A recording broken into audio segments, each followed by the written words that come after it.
توجہ حاضر رہے تو بتاؤں، حضرت امام یوسف اور امام اعظم جب کوئی بات کہتے ہیں تو فقہ کی دنیا میں انہیں شیخین کہا جاتا ہے، اور جب امام محمد اور امام یوسف کوئی بات کوئی قول کہتے ہیں اور کوئی رائے پیش کرتے ہیں تو انہیں صاحبین کہا جاتا ہے، اور جب امام محمد اور امام اعظم کوئی بات کہتے ہیں تو انہیں فقہ کی دنیا میں طرفین کہا جاتا ہے۔ حدیث کی دنیا میں ابو بکر صدیق عمر فاروق دونوں کو شیخین کہا جاتا ہے۔ ان دونوں نے پیغام بھیجا تھا حضرت خاتون جنت سے نکاح کا، میرے آقا صلی اللہ علیہ وسلم نے اس پیغام کو مسترد فرما دیا۔ فرماتے ہیں کہ میں اپنی بیٹی کا نکاح کسی اور سے کرنا چاہتا ہوں، تب تک مولا کائنات کا پیغام آ گیا۔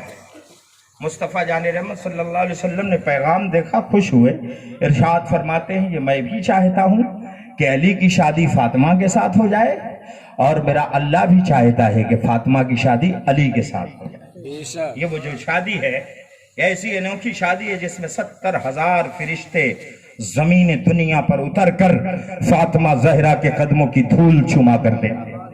جس دن یہ شادی ہوئی تھی 70,000 غلمان اپنے دامن کرم میں لے کر حضرت فاطمہ زہرا کو ان کے حجاب میں ان کی خوشنمائی اور بہاریں سمار رہی تھی، یہ ان کا اپنا کام تھا۔ حضرت خاتون جنت سے نکاح کا مسئلہ تھا، نورانی قافلہ لگا تھا مسجد نبوی شریف کے صحن میں، مصطفیٰ جان رحمت صلی اللہ علیہ وسلم بیٹھے ہیں، شیخین نے کہا یا رسول اللہ حکم دیتے تو علی کو بلا لیا جاتا۔ آقا نے فرمایا بلاؤ علی کو۔ جب بلائے ڈھونڈنے گئے تو حضرت علی مدینہ شریف کی گلیوں میں نہیں ملے، ڈھونڈا گیا، تلاشا گیا۔ کافی تتبع کے بعد حضرت علی سے ملاقات کہاں ہوئی؟ مدینہ شریف سے باہر ایک یہودی کے باغیچے میں پانی چلا رہے تھے۔ توجہ حاضر ہو، پانی چلا رہے تھے، ڈول کے ذریعہ پانی عرب میں چلاتے تھے، ہمارے یہاں بھی چلایا جاتا تھا، بہت دن نہیں ہوئے ہم لوگوں نے اپنی آنکھوں سے دیکھا ہے کہ لوگ کنویں اور کنواں سے پانی چلاتے تھے ڈول کے ذریعہ، لیکن ہمارے وہاں 20 فیٹ 30 فیٹ پہ پانی دستیاب ہے۔ عرب کی زمین پر ہزاروں میٹر اترنا پڑتا ہے پانی ڈھونڈنے کے لیے، پانی نہیں ہے اس زمین پر، اس لیے کہ وہ ریتیلی اور پتھریلی جگہ ہے، بسا اوقات کہیں کہیں ہے تو کیا کہنے۔ اب حضرت علی پاک جس کنویں سے پانی نکال رہے تھے، ہزاروں میٹر گہرا کنواں رہا ہوگا، کیسی طاقت یوز کی جا رہی ہوگی، توجہ کریے گا۔ ڈول کے ذریعہ پانی نکال رہے تھے، ڈھونڈتے ہوئے یہ دونوں حضرات تشریف لے گئے۔ ڈھونڈا تھا مدینہ شریف میں، ملاقات نہیں ہوئی تھی، دور ہی سے آواز دیا او مولا کائنات، ذرا سنیے گا۔ حضرت علی پاک نے فرمایا وہیں ٹھہر جائیے گا، میں مزدوری کر رہا ہوں۔ کیا کر رہا ہوں؟ مزدوری کر رہا ہوں۔ میں نے 12 درہم میں 40 ڈول پانی چلانے کا وعدہ کر لیا ہے۔ کنواں یہاں ہے، باغیچہ کافی دور ہے، اگر میں رک کر بات کرنے لگا تو پانی کا تسلسل ٹوٹ جائے گا، پانی کا جانا منقطع ہو جائے گا، کھیتی کی سیرابی صحیح ڈھنگ سے نہیں ہوگی، اس لیے جب تک میں پانی چلا نہیں لوں گا تب تک آپ لوگوں کو انتظار کرنا پڑے گا۔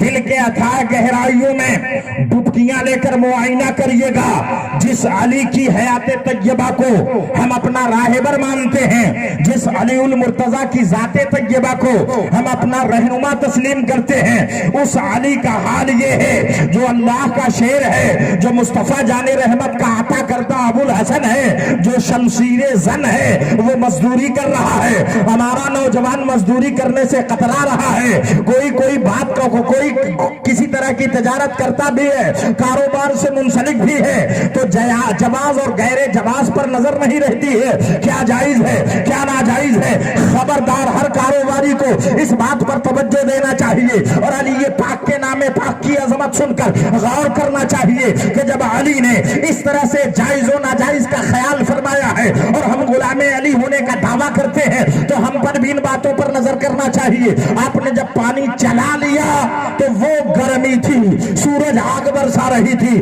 زمین سے شعلہ نکل رہا تھا. عرب کی زمین یوں ہی گرم ہوتی ہے, بغیر جوتی اور چپلوں کے پاؤں رکھ دیا جائے تو جیسے لگتا ہے پاؤں جل کے کباب ہو جائے گا. لوگ انتظار کرتے رہے. کمبل کا جو ٹکڑا تھا ایک مولا کائنات نے لپیٹا تھا بطور پہبند, اور ایک ٹکڑا اپنے کاندھے پہ رکھا تھا. تشریف لاتے ہیں پسینہ پوچھتے ہوئے حضرت سیدنا شیخین رحمت رضی اللہ تعالیٰ عنہم اجمعین نے کہا, اما ہم انتظار کر رہے تھے, آپ کو آقا نے بلایا ہے. علی نے جب یہ بات سنی ارشاد فرماتے ہیں, نبی نے بلایا ہے تو پہلے کیوں نہیں بتایا؟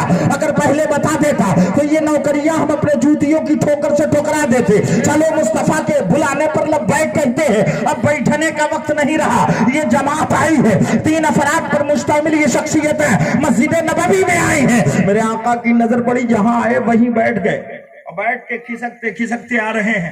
کچھ شخصیتیں ایسی ہیں اس زمین پر جو ادب کے اس منصب پر فائز ہیں کہ ان کی شان میں گستاخی بہت بڑا گناہ ہے.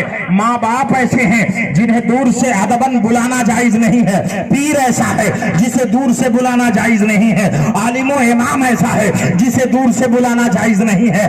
آقا علیہ الصلوۃ والسلام کے ان نمائندوں نے, ان صاحبان مصطفیٰ جان رحمت نے ہم سب کو اپنی زندگی سے طرز عمل دیا. جہاں جگہ ملی وہیں بیٹھ گئے, جگہ ملتی گئی کھسکتے آئے کھسکتے آئے کھسکتے آئے. آگے آگے جب آگے آئے تب ابو بکر نے ادب سے کہا, یا رسول اللہ ہم علی کو لے آئے ہیں. نبی کی نظر پڑی, ارشاد فرماتے, علی تم آ گئے, میں نے اس لیے بلایا تھا کہ اللہ چاہتا ہے تمہارا نکاح فاطمہ کے ساتھ اور فاطمہ کا عقد تمہارے ساتھ ہو جائے. تم نے پیغام دیا تھا, میں تیار ہوں, یہ شادی ہو جائے. حضرت علی کانپ گئے اور کہتے, یا رسول اللہ فاطمہ کی عظمت بہت بحال ہے. حضرت فاطمہ خاتون جنت ہے, عظیم نعمت ہے, آپ کی دلبند ہے, جگر کا ٹکڑا ہے. بھلا میں اس لائق کہا ہوں کہ میں حضرت فاطمہ زہرا سے شادی کروں؟ میرے آقا نے فرمایا, اللہ بھی چاہتا ہے, رسول اللہ بھی چاہتا ہے. توجہ کریے گا اور غور کریے گا. ہر باپ اپنی بیٹیوں کے لیے 10 جگہ شادیاں دیکھتا ہے,